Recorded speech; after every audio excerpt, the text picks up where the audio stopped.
Hello दोस्तों, स्वागत है आप सभी लोगों का हमारे यूट्यूब चैनल सम्राट अकेडमी में। अगर आप क्लास 10th के स्टूडेंट होंगे और 2022 बोर्ड एग्जाम की तैयारी कर रहे होंगे तो भाई ये वीडियो को आपको छोड़ के जाना ही नहीं है, किसी कीमत पे ही नहीं जाना है। अगर आपने वीडियो को क्लिक किया है तो शुरू से लेकर लास्ट तक देखना और 20 नंबर लेकर जाना है, क्योंकि भाई एकदम 100% में गारंटी के साथ इसमें मैं गारंटी लेता हूँ कि भाई जो मैं क्वेश्चन बताऊँगा वो बोर्ड एग्जाम में आएगा तो आएगा। ठीक है, आप चाहे किसी भी हर साल का आप पेपर लेके चेक कर सकते हैं, चाहे वो आप 10 ले सकते हैं, 20 ले सकते हैं, कोई भी किसी भी सत्र का पेपर ले सकते हैं। आप मेरे क्वेश्चनों को मिला सकते हैं, कोई क्वेश्चन पूछा गया है कि नहीं पूछा गया है। और टारगेट 95% का है। बहुत तगड़े से तैयारी कर रहे हैं हम लोग। तो चैनल पर नए हैं अगर आप, तो पहली बार अगर चैनल पर हैं तो चैनल को सब्सक्राइब कर लीजिए, हमारे साथ जुड़ जाइए और एक बेहतरीन तरीके से तैयारी कीजिए। चाहे कि बोर्ड एग्जाम में 95% कहीं नहीं गया हो, आप अच्छे से कवर कर पाएंगे। लेकिन 95% कब कवर होगा? जब आज से ही चीज़ें पढ़ते चालू करेंगे। ये नहीं कि 2 महीना तब एग्जाम रहेगा तो फिर कुछ नहीं कर पाएंगे, तब तो भाई कुछ होने वाला नहीं है। अभी से चीज़ें क्लियर करना पड़ेगा। इस वीडियो में मैं 10 महत्वपूर्ण प्रश्न गणित का बताने वाला हूँ। 10 महत्वपूर्ण प्रश्न, ठीक है, जो कि आपको दिलाएंगे 20 नंबर। उससे ज़्यादा ही हो सकते हैं भाई, ठीक है, कम नहीं होंगे। तो चलिए इस वीडियो को शुरू से लेकर लास्ट देखिएगा, एक एक क्वेश्चन बताऊंगा, उसको समझते चलिएगा। पहला प्रश्न देख लीजिए आप ही, आप जाके किसी बुक में भी ला लीजिए, किसी पेपर में कि सिद्ध कीजिए कि कर्ण 5 एक अपरिमेय संख्या है। ये जो प्रश्न पूछता है ना मेरे प्यारे विद्यार्थियों, 2 नंबर का अति लघु उत्तरी के प्रश्न पूछता है। 5 साल का एक्सपीरियंस रहा मेरा पढ़ाने का। अब मैं सब कुछ जानता हूँ कहाँ से क्वेश्चन आते हैं, बस आपको चीज़ें पकड़नी है, चीज़ों को प्रैक्टिस करना है उस पर। अब ये क्वेश्चन देख लीजिए, कह रहा है कि सिद्ध कीजिए कर्ण 5 एक क्या अपरिमेय संख्या 2 नंबर। ये 2 नंबर का पूछा जाता है। आइए पहले इस क्वेश्चन को ही सॉल्व करते हैं। इसी तरह 10 महत्वपूर्ण प्रश्न करने वाले हैं हम लोग, चाहे वो 1 घंटा लग जाए, कुछ मतलब नहीं है। हम लोगों को बस पढ़ना है तो पढ़ना है बस। सिद्ध कीजिए कि कर्ण 5 एक क्या है, अपरिमेय संख्या है। अगर ऐसे क्वेश्चन आ जाए तो देखिए किस प्रकार से हल करेंगे। अगर कहता है कि कर्ण 5 एक अपरिमेय संख्या है तो हल करते समय हम लोग लिखेंगे क्या कि अपरिमेय संख्या है, जस्ट इसका क्या उल्टा लिखेंगे। ये तरीका होता है हल करने का। तो देखिए कैसे करते हैं, मज़ा आ जाएगा। लिखेंगे हम लोग, माना कर्ण 5 एक परिमेय संख्या है, परिमेय संख्या है। तो हमने मान लिया कि कर्ण 5 जो है वो परिमेय संख्या है जो दिए गए के विपरीत है। ये भी लिख लीजिएगा ताकि जानवरों को भी समझ में आ जाएगा। दिए गए के विपरीत है, जो दिए गए के क्या है, विपरीत है।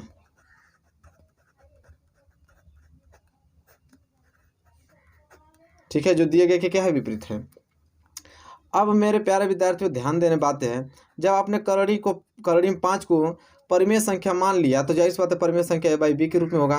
मतलब कर्ण 5 a/b के रूप बराबर हो जाएगा, क्योंकि a/b को ही हम लोग क्या कहते हैं, परिमेय संख्या है। चाहे p/q लिखिए, c/d लिखिए, d/e लिखिए, कुछ भी लिखिए, अंश बटे हर के रूप में तो लिखेंगे, वो आपका परिमेय संख्या ही होता है। बस यहाँ होना क्या चाहिए, जहाँ a और b क्या है, सभाज्य पूर्णांक है। बस यहाँ पे सभाज्य पूर्णांक होना चाहिए ए और बी को। आप कहेंगे सभाज्य पूर्णांक क्या है, सभाज्य पूर्णांक होना चाहिए और बी जो है 0 के बराबर नहीं होना चाहिए, बस। बाकी आपका परिमेय संख्या बन गया। सभाज्य पूर्णांक मतलब ये जो होता है कि दोनों संख्याओं का जो एचसीएफ होना चाहिए वो 1 आना चाहिए। इन दोनों का एचसीएफ 1, मतलब कि एक के अलावा ये किसी और से कटना ही नहीं चाहिए, तभी यह परिमेय संख्या कहलाएगा। इसका मतलब यही चीज़ होता है सभाज्य का। अब देखिए ध्यान देने योग्य बात है ये चीज़ है, जब कर्ण 5 बराबर a/b आपने लिख दिया है तो क्या हम b का गुणा इस कर्ण 5 में नहीं कर सकते हैं? बिल्कुल कर सकते हैं। तो हो जाएगा कर्ण में 5b बराबर इधर हो जाएगा a। अब तब इतना हो गया ना, तो दोनों तरफ वर्ग कर दीजिए। दोनों तरफ वर्ग करने पे, दोनों तरफ क्या करने पे, वर्ग करने पे। अब दोनों तरफ वर्ग करेंगे तो ये हो जाएगा आपका कर्ण में 5b का स्क्वायर और इधर हो जाएगा a स्क्वायर। तो ये हो जाएगा कर्ण में 5 का वर्ग करेंगे तो 5, बी का करेंगे तो b स्क्वायर बराबर हो जाएगा आपका a स्क्वायर। ये समीकरण 1 मान लीजिए। यहाँ से एक चीज़ निकल गया आपका, यहाँ से एक चीज़ आप चाहेंगे तो निकाल सकते हैं। ठीक है, आप कैसे निकाल सकते हैं, ध्यान देने योग्य बात ये चीज़ है। देखिए यहाँ से मैं क्या कर सकता हूँ, बी स्क्वायर का वैल्यू निकाल सकता हूँ। बी स्क्वायर बराबर क्या हो जाएगा, बी स्क्वायर बराबर a स्क्वायर बटे 5 हो जाएगा कि नहीं। बी स्क्वायर बराबर a स्क्वायर बटे 5, बिल्कुल। देखिए a स्क्वायर जो 5 से क्या है, विभाज्य है। जब a स्क्वायर 5 से विभाजित है तो a भी जो होगा वो 5 से क्या होगा, विभाजित ही होगा। ठीक है, ये बात आप जान लीजिए। तो यहाँ पे लिख लीजिए आप लोग, इसलिए लिखिए, इसलिए जो a स्क्वायर है 5 से क्या है, विभाज्य है। a स्क्वायर जो है 5 से विभाजित है। देखिए ए स्क्वायर 5 से भाग जा रहा है ना, जा रहा है। तब ए स्क्वायर 5 विभाजित है तो इसलिए ए भी 5 से विभाजित होगा, ए जो है 5 से विभाजित होगा, बिल्कुल होगा, कुछ क्या सोचने की समझने की जरूरत है, कुछ नहीं है, ये भी होगा। ठीक है, फिर हम लोग लिखेंगे ए बराबर हम लोग मानेंगे 5m। अब आप कहेंगे ए बराबर 5m क्यों मान लिया, हमने m जहाँ m एक पूर्णांक माना इसे हल करने के लिए। ठीक है, इसी तरह स्टेप होता है इसे हल करने का। लिखेंगे जहाँ m एक क्या है, पूर्णांक है, m एक क्या है, पूर्णांक है। अब तो ये भर गया तो कुछ नहीं, हम लोग उस सवाल पे फोकस करते चलता है। एक पेज और ले लेता हूँ। तो हमने लिखा ए बराबर 5m एक पूर्णांक है। अब हम करेंगे क्या, ए बराबर जो 5m है वो समीकरण पहला ऊपर माने ना, उसी में उसका वैल्यू रख देंगे। तो ए बराबर 5m समीकरण 1 में रखने पे, किस पे रखने पे, 1 में रखने पर। अब एक समीकरण वही था 5b स्क्वायर बराबर ए स्क्वायर, यही तो समीकरण 1 है, इसी में रख दीजिए। जहाँ भी ए आएगा वहाँ 5m रख दीजिएगा। तो 5b स्क्वायर बराबर ए आ गया तो रख दीजिए जगह 5m स्क्वायर। ठीक है, 5m स्क्वायर। अब इसे हल करेंगे क्या हो जाएगा, 5b स्क्वायर बराबर 5m स्क्वायर का मतलब क्या, 25m स्क्वायर, यही तो होता है। 5 से कट जाएगा 5 बार में, बिल्कुल आ जाएगा क्या, b स्क्वायर बराबर क्या आ जाएगा, 5m स्क्वायर आ जाएगा, बिल्कुल आ जाएगा। अब मेरे प्यारे विद्यार्थियों देखिए ध्यान से, अगर m स्क्वायर की वैल्यू निकालूँ, m स्क्वायर बराबर क्या हो जाएगा, तो b स्क्वायर बटे 5 आ जाएगा। फिर वही चीज़ बन गया कंडीशन कि b स्क्वायर 5 से विभाजित हो गया। लिखेंगे b स्क्वायर 5 से क्या है, विभाज्य है। जब मेरे प्यारे विद्यार्थियों b स्क्वायर 5 से विभाजित है तो इसलिए b भी 5 से विभाजित होगा, जैसे वहाँ a हो रहा था। समझ रहे हैं, जहाँ a हो रहा था इसी तरह b भी हो जाएगा, बिल्कुल हो जाएगा। तो b भी 5 से विभाजित है। ठीक है, यहाँ तो कोई दिक्कत आप लोगों को, कोई दिक्कत नहीं है। तो b भी 5 से विभाजित है, इसको कथन b मान लेते हैं। और ऊपर हमने क्या माना था कि a 5 से विभाजित है, इसे a मान लेता हूँ कथन a। और इसे मैंने देखिए ध्यान सुनिए, a 5 से विभाजित है उसे कथन a मैंने माना, b 5 से विभाजित है कथन b। अब कथन a और कथन b से क्या निष्कर्ष निकला है, कथन a से और कथन b से क्या निष्कर्ष निकला है कि भाई a भी 5 से विभाजित है और b भी 5 से विभाजित है, a भी 5 से विभाजित है और b भी 5 से विभाजित है। तो यहाँ लिखेंगे a तथा b का एक उभयनिष्ठ गुणनखंड। तब विभाजित है तो जाहिर बात उभयनिष्ठ गुणनखंड होगा ही। a तथा b का एक उभयनिष्ठ गुणनखंड लिख देता हूँ, गुणनखंड क्या है, 5 है, 5 है। a तथा b सअभाज्य संख्या, जो हम लोग शुरू में माने थे, a तथा b सअभाज्य संख्या, करड़ी में 5 एक परिमेय संख्या नहीं है। अब आपको समझ में नहीं आ रहा होगा क्या हम लिख रहे हैं, अभी समझ में आ जाएगा, परिमेय संख्या नहीं है। मेरे प्यारे विद्यार्थियों ये बताइए, मैंने शुरू में माना था कि करड़ी में 5 जो है वो a/b के बराबर होगा। तो a/b कब होता है, जब a और b क्या होता है, सभाज्य संख्या होता है, सिर्फ 1 से कटेगा तभी यह करड़ी में 5 परिमेय संख्या हो सकता है। लेकिन यहाँ पर हम देख रहे हैं तो a 5 से भी कट रहा है और b भी 5 से कट रहा है, मतलब a के अलावा तो ये तो 5 भी उभयनिष्ठ गुणनखंड आ गया। तो जाहिर सी बात है कि a/b क्या है, परिमेय संख्या नहीं है। तो ये परिमेय संख्या नहीं तो ये भी नहीं है। तो करड़ी में 5 परिमेय संख्या नहीं है तो जाहिर सी बात है कि करड़ी में 5 क्या है, अपरिमेय संख्या है। बात खत्म, ये हो गया आपका सिद्ध।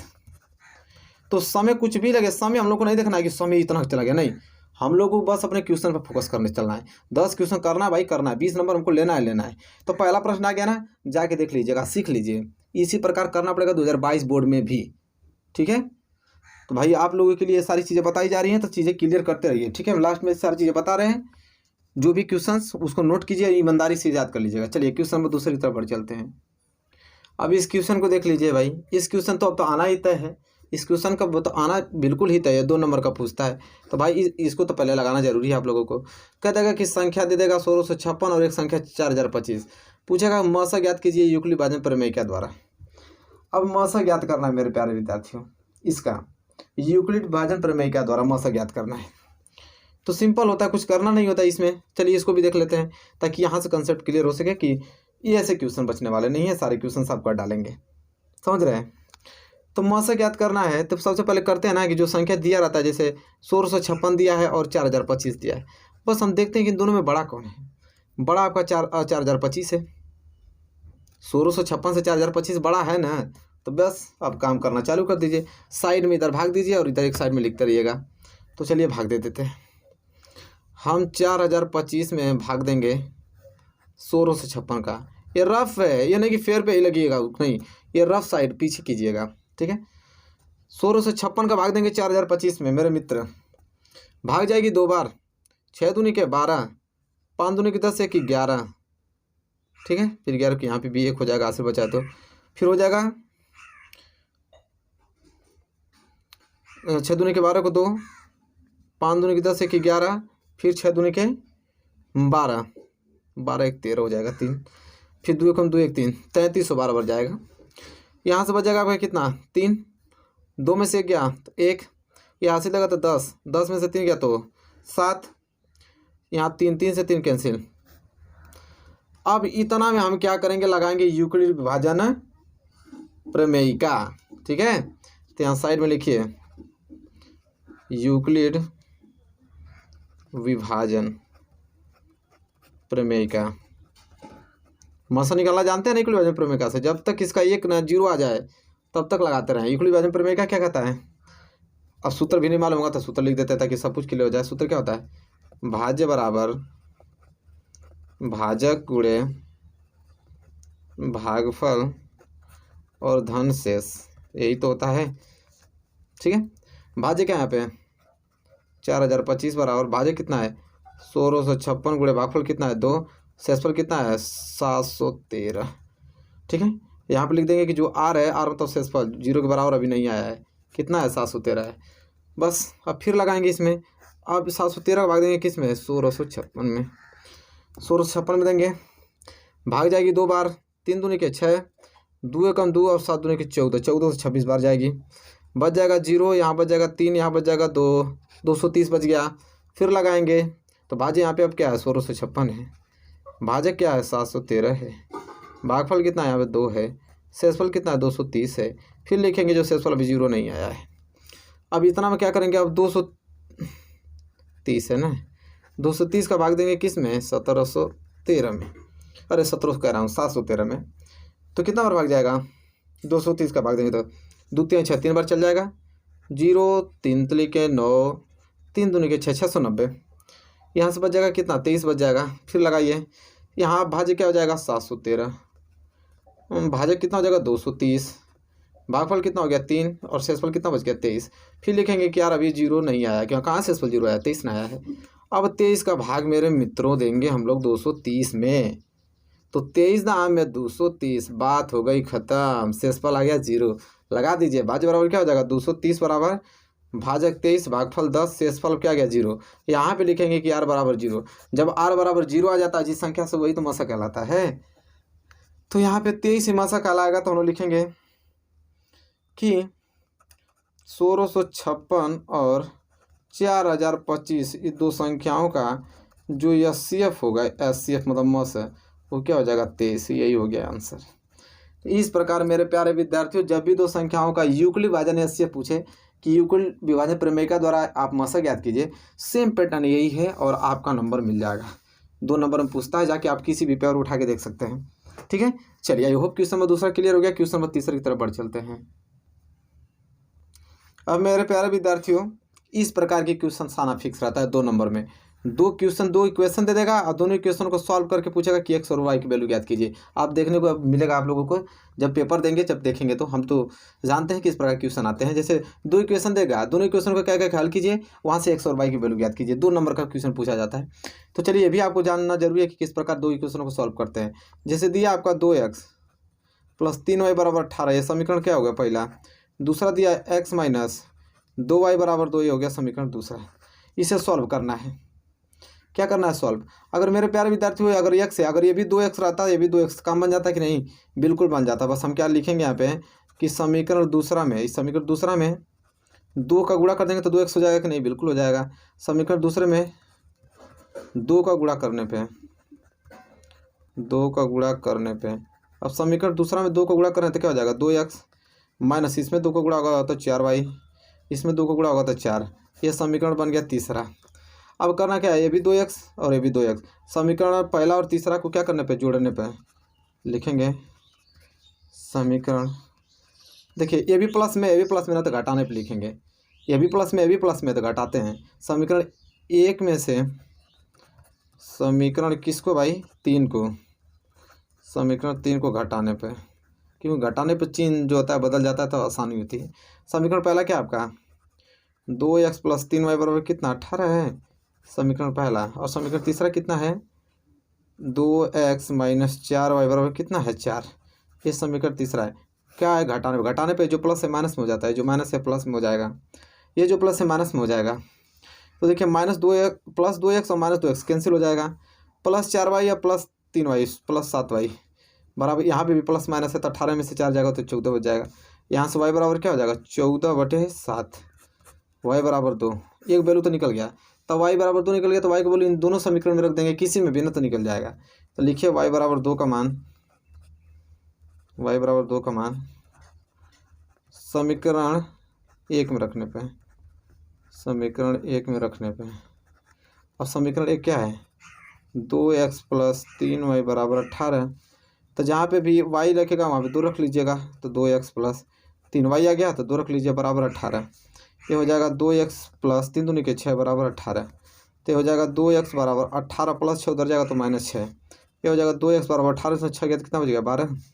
x बराबर क्या हो जाएगा, 12/2, x बराबर 6। तो सिंपल मेरे प्यारे विद्यार्थियों, x बराबर 6 आ गया, y बराबर 2 आ गया। इस प्रकार समीकरण सॉल्व करने के लिए देता है 2 नंबर का।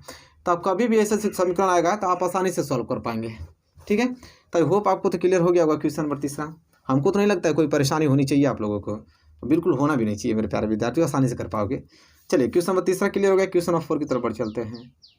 देखिए मेरे प्यारे विद्यार्थियों, ये प्रश्न बहुत तगड़ा होता है भाई, इससे प्रश्न बहुत आते हैं। पूछ लेता है कि 2 संख्याओं का योगफल दे देगा कि 19 है, कोई भी 2 संख्याओं का योगफल 19 है तथा उनका अंतर दे देगा 7। तो पूछ रहा है कि 2 संख्याएं ज्ञात कीजिए। देखिए ये समीकरण बनाना सीख लीजिए, इस प्रकार की क्वेश्चन सॉल्व करना, क्योंकि ये एक पैटर्न आता है 2 नंबर का, क्लियरली है, ठीक है। इस प्रकार देता है प्रश्न। चलिए कुछ भी दे, हमें सॉल्व करना आना चाहिए, और क्या। 2 संख्याओं का योगफल 19 है तथा उनका अंतर 7। क्या दोनों संख्या आपको मालूम है? हमको तो कोई संख्या ही नहीं मालूम है, बस उसका योगफल और अंतर मालूम है। नहीं मालूम है तो मानना पड़ेगा। लिखेंगे माना संख्याएं, 2 संख्या है तो 2 संख्या मान लेंगे। माना संख्याएं क्रमशः x और y, x और y दो मैंने संख्या मैंने मान लिया। करा कि 2 संख्याओं का योगफल 19 है, मतलब x और y जोड़ेंगे तो कितना आएगा, 19। यहाँ समीकरण पहला। फिर करा 2 संख्याओं का अंतर, मतलब उन्हीं का अगर अंतर कर दें तो ये 7 के बराबर आ जाएगा, समीकरण दूसरा। तो पहला दूसरा मालूम चल गया। तो देखिए -y या +y, तो जोड़ने पे काम बन जाएगा कि नहीं, बिल्कुल बन जाएगा। समीकरण पहला व दूसरा को जोड़ने पे बात खत्म। पहला और दूसरा को जोड़ेंगे तो x + y बराबर 19 समीकरण पहला, और x - y बराबर 7 समीकरण दूसरा। जोड़ने पे +y - y कैंसिल, x मिलके 2x बराबर 17, और 19 और 7 जोड़ के कितना हो जाएगा, 26। और x बराबर क्या हो जाएगा, 26/2। तो x बराबर 13। जब x बराबर 13 निकल गया तो x की वैल्यू दोनों समीकरण में से किसी में रख लीजिए। तो x बराबर 13 समीकरण 2 में रखने पे, क्योंकि सिंपल तो यही लग रहा है भाई, उस पर भी रखेंगे तो आ ही जाएगा। समीकरण दूसरा क्या है, x - y बराबर 7। अब जहाँ पे भी x से 13 रख लीजिए, तो 13 - y बराबर क्या हो जाएगा, 7। तो -y बराबर 7 + 13 उधर जाएगा तो -13, -y बराबर 7 में से 13 जाएगा तो -6, माइनस कैंसिल, y बराबर 6, बात खत्म। तो संख्या क्या निकल गया, एक 13 निकल गया, एक 6 निकल गया। तो इस प्रकार के ही क्वेश्चन आते हैं, बस आप लोग घबराते हैं इसलिए सारे क्वेश्चन कर नहीं पाते हैं। 95% बहुत बड़ी बात नहीं है, बस आप डेडिकेशन के साथ पढ़ते रहें तो सारी चीज़ें क्लियर होती रहेंगी। चलिए क्वेश्चन नंबर 4 क्लियर हो गया ना, कोई दिक्कत नहीं होना चाहिए। क्वेश्चन नंबर 5 की तरफ बढ़ चलते हैं। चलिए ये जान लीजिए भैया, प्रतिस्थापन विधि या विलोपन विधि और वज्र गुणन विधि, इसमें से ये क्वेश्चन आप पे फिक्स रहेगा कि पूछेगा। देखिए समीकरण दिया रहेगा, अब तीनों का मेथड अलग अलग होता है। जैसे यहाँ पे इस क्वेश्चन में क्या पूछा है कि प्रतिस्थापन विधि द्वारा हल कीजिए। एक समीकरण x - 5 बराबर 2 और 4x + 7y बराबर 30, इन दोनों समीकरणों को हल करना लेकिन प्रतिस्थापन विधि। तो प्रतिस्थापन विधि के क्या मेथड होता है, 2 नंबर का क्वेश्चन पूछा जाता है, उस मेथड से इसे हल करना सीख लीजिए भाई, अभी से आज से ही सीख लीजिए। तो चलिए मैं बताता हूँ किस प्रकार इसे हल किया जाता है। जैसे पहला समीकरण दिया है x - y बराबर 2, दूसरा दिया है 4x प्लस है ना प्लस 7y बराबर कितना 30, इसे 1 मान लीजिए, इसे 2 मान लीजिए, ठीक है। अब देखिए प्रतिस्थापन विधि कहता है कि इन दोनों समीकरणों में से किसी एक समीकरण से किसी एक की वैल्यू निकाल लीजिए। जैसे मुझे निकालना है समीकरण पहला से, तो समीकरण पहला से क्या निकलेगा, समीकरण पहला आपका क्या है x - y बराबर 2, तो क्या हम x की वैल्यू निकाल सकते हैं आराम से। x बराबर क्या हो जाएगा 2, -y उधर जाएगा तो +y, मतलब x बराबर क्या आ गया 2y, x बराबर क्या हो गया 2y, इसे समीकरण मैंने 3 मान लिया। अब ये जो 3 निकला है ना, तो इसका 3 का वैल्यू किस में रख देंगे, समीकरण दूसरे में जिससे नहीं निकाला गया। जैसे समीकरण पहला से निकाले हैं समीकरण तीसरा, और समीकरण तीसरा का वैल्यू दूसरा में रख देना, बस यही काम करना है। तो लिख दीजिए यहाँ पे समीकरण तीसरा का मान समीकरण दूसरा में रखने पे, समीकरण दूसरा में रखने पे, समीकरण दूसरा क्या है 4x + 7y बराबर 30, इसी में समीकरण तीसरा का वैल्यू रख दिए। मतलब जहाँ पे भी x आएगा वहाँ पे 2 + y रखिएगा, तो 4 × x आ गया ना, तो वहाँ पर रख लीजिए 2 + y बराबर प्लस 7y बराबर क्या 30 है, तो हो जाएगा 4 दूनी के 8 और 4y गुणा होगा तो अब प्लस 7y बराबर 30, तो हो जाएगा 8 + 7 4 11y बराबर 30, 11y बराबर 30 + 8 उधर जाएगा तो -8, तो 11y बराबर कितना हो जाएगा 22, y बराबर क्या हो जाएगा 22/11, तो y बराबर क्या हो जाएगा 2, तो y बराबर 2 आ गया। तो y की वैल्यू इन दोनों समीकरण में किसी पे रख दीजिए। तो लिख लीजिए यहाँ पे y बराबर 2 का मान समीकरण तीसरा में रख लीजिए, आसान है जल्दी से आ जाएगा समीकरण तीसरा में रखने पे। अब समीकरण तीसरा क्या है x बराबर 2 + y है, तो x बराबर क्या हो जाएगा 2 + y की वैल्यू कितना आ गया 2, तो x बराबर 4, तो x बराबर 4 यहाँ पे आ गया, y बराबर 2, हल हो गया समीकरण। कुछ करने की ज़रूरत थी कुछ नहीं, यही तो मेथड होता है प्रतिस्थापन विधि का, और कुछ नहीं होता है। तो आई होप आपको क्वेश्चन नंबर 5वां भी क्लियर हो गया होगा, नो डाउट आपको होना चाहिए क्वेश्चन नंबर 5वां में। चलिए क्वेश्चन नंबर 5वां के लिए क्वेश्चन नंबर 6वां की तरफ बढ़ चलते हैं। अब देखिए इस इक्वेशन को आप हल करना है विलोपन विधि। देखिए हल आप प्रतिस्थापन विधि से करेंगे तभी आंसर आएगा, लेकिन भाई उस तरह एग्जामिनर आपको नहीं देगा नंबर, जिस विधि से बोलेगा तो भाई सबका अलग अलग मेथड होता है और उसी मेथड से करना होता है। अब इसका विलोपन विधि का मेथड कुछ अलग होगा, आंसर तो सेम आएगा वैसे ही। जैसे चाहेंगे तो प्रतिस्थापन विधि से भी हल करेंगे तो आंसर सेम आएगा, विलोपन विधि से भी हल करेंगे तो आंसर सेम आएगा, लेकिन विलोपन विधि का मेथड कुछ अलग होता है। उस मेथड से एग्जामिनर देखेगा कि आप किए हैं तभी नंबर देगा आपको। तो हल कर लेते हैं क्या इसका मेथड होता है भाई विलोपन विधि का, देख लेते हैं। पहला समीकरण दिया है आपका 3x - 5y बराबर कितना दिया -1, ये समीकरण पहला हो गया। दूसरा समीकरण आपका दिया है यहाँ पे 2x - y बराबर -3 दिया है समीकरण दूसरा। अब इसे हल करना है। अब इसका मेथड क्या होता है, ये कहता है कि आप पहले किसी न किसी को बराबर कर लीजिए। किसी न किसी को बराबर का मतलब कि अगर ये -5y है तो यहाँ पे भी -5y कीजिए, तो यहाँ पर तो सिर्फ y है, तो y है तो करना क्या, अगर समीकरण दूसरे में 5 को गुणा कर देंगे तो क्या है 5y नहीं हो जाएगा, बिल्कुल हो जाएगा। तो यहाँ लिख लीजिए एक लाइन कि समीकरण दूसरे को 5 से गुणा करने पे, 5 से क्या करने पे गुणा करने पे, 5 से गुणा करेंगे तो क्या हो जाएगा 5 दूनी के 10x हो जाएगा, -5y बराबर -5 15 हो जाएगा। ये समीकरण तीसरा हो गया, ठीक है। अब करना क्या है, समीकरण पहला और समीकरण तीसरा को हल कर दीजिए। तो सिंपल आपको लिखना पड़ेगा यहाँ समीकरण पहला व समीकरण क्या तीसरा। तो देखिए ये भी -5 है, ये भी -5, तो हम लोग क्या लिखेंगे घटाने पे, क्या लिखेंगे घटाने पे, तो घटाएंगे तब चिन्ह आपका चेंज हो जाएगा तो कम बन जाएगा, ठीक है। तो समीकरण पहला व समीकरण तीसरा को क्या करने पे घटाने पे, तो चलिए घटा देते हैं। समीकरण पहला क्या है 3x - 5y बराबर -1, और तीसरा क्या है यहाँ पे 10x - 5y बराबर -15। ये समीकरण पहला याद रखिए, ये तीसरा है। घटाने का मतलब क्या प्लस है तो माइनस है, माइनस है तो प्लस, ये माइनस है तो प्लस, तो -5y + 5y कैंसिल हो गया।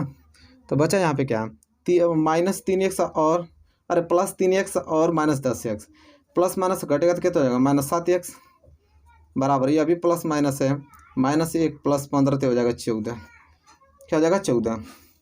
अब x बराबर क्या हो जाएगा 14/-7 कटा दीजिए तो x बराबर क्या आ जाएगा -2। अब x बराबर कितना आ गया -2 आ गया। तो x की वैल्यू किसी में भी रख लीजिए। तो देखिए x बराबर -2 का मान समीकरण किसी में भी रख सकते हैं, समीकरण पहला में रख लीजिए। x बराबर -2 का मान समीकरण पहला में रखने पर, और पहला में रखेंगे, पहला क्या आपका 3x - 5y बराबर क्या है -1। तो ये हो जाएगा 3 × x आ गया, x की वैल्यू क्या रखेंगे -2, फिर -5y बराबर -1। तो क्या हो जाएगा यहाँ से -6 - 5y बराबर -1। तो हो जाएगा -5y बराबर -1, -6 उधर जाएगा तो क्या हो जाएगा +6। तो हो जाएगा -5y बराबर, यहाँ से क्या बच जाएगा +5 बच जाएगा ना, क्योंकि 6 में से एक जाएगा तो +5। तो y बराबर क्या हो जाएगा 5/-5 कैंसिल, y बराबर क्या हो जाएगा -1। तो x बराबर आ गया -2 और y बराबर आ गया -1। बात खत्म, ये हो गया, हल हो गया। तो देखिए कितना सिंपल है। इसी प्रकार से सारे क्वेश्चनों को किया जाता है, बस मेथड आपको मालूम होना चाहिए। तो आई होप आपको क्वेश्चन नंबर 6 भी क्लियर हो गया होगा।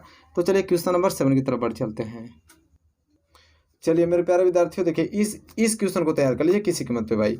द्विघात समीकरण 3x² - 4 बराबर 0 के मूलों का गुणनफल।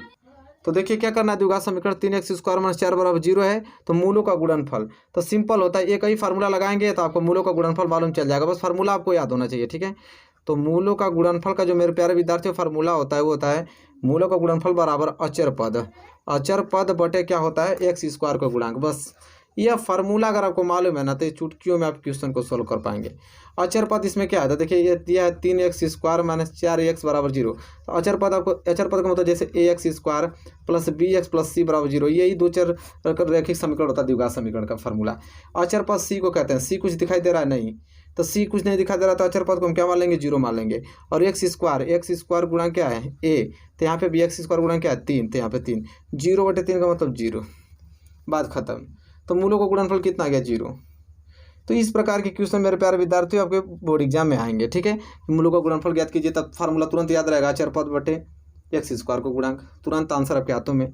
तो इस प्रकार के क्वेश्चन सारे क्लियर कर लेना है आप लोगों को, ठीक है। आई होप आपको क्लियर हो जाना भी चाहिए। अब देखिए यही मैं जस्ट लिख देता हूँ क्वेश्चन नंबर 8वां, जो कि बहुत ही ज़्यादा महत्वपूर्ण है।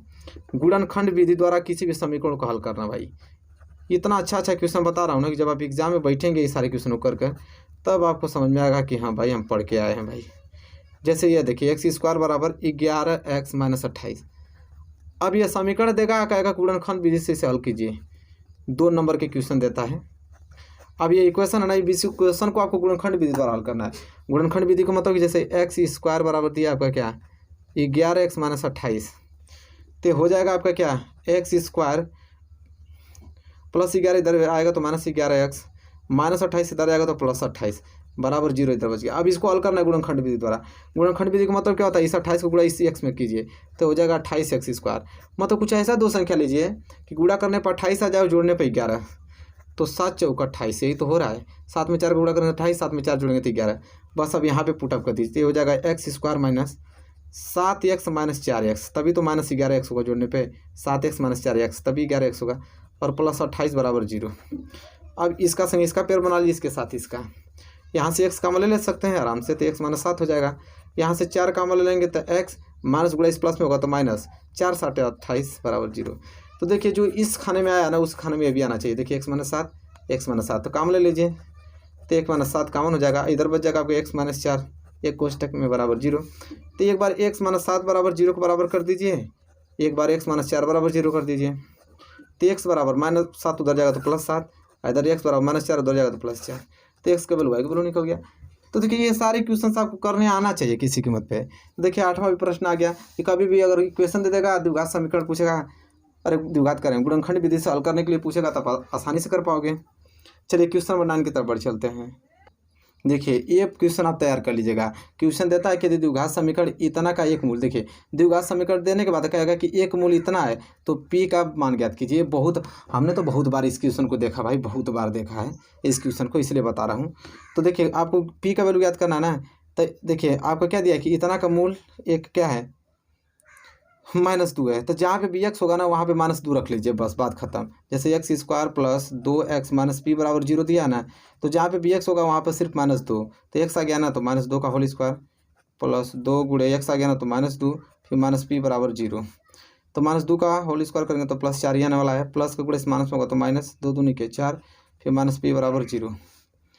तो ये तो कैंसिल हो गया, माइनस पी बराबर क्या आ गया 0, पी बराबर मतलब 0। तो पी का वैल्यू क्या आ गया 0। तो जब भी ऐसे क्वेश्चन दे कि कोई भी द्विघात समीकरण दे के कहेगा कि इसका मूल इतना है, तो बस उस मूल का वैल्यू मतलब एक्स की जगह उस वैल्यू को रख देंगे ना, तो पी का वैल्यू निकल जाएगा। ठीक है, तो इस प्रकार मेरे प्यारे विद्यार्थियों को करना है। देखिए 9वां है ना, 10वां लास्ट क्वेश्चन बताने जा रहा हूँ। देखिए दिमाग में दसा लीजिए क्वेश्चन जो अब बताने वाला हूँ।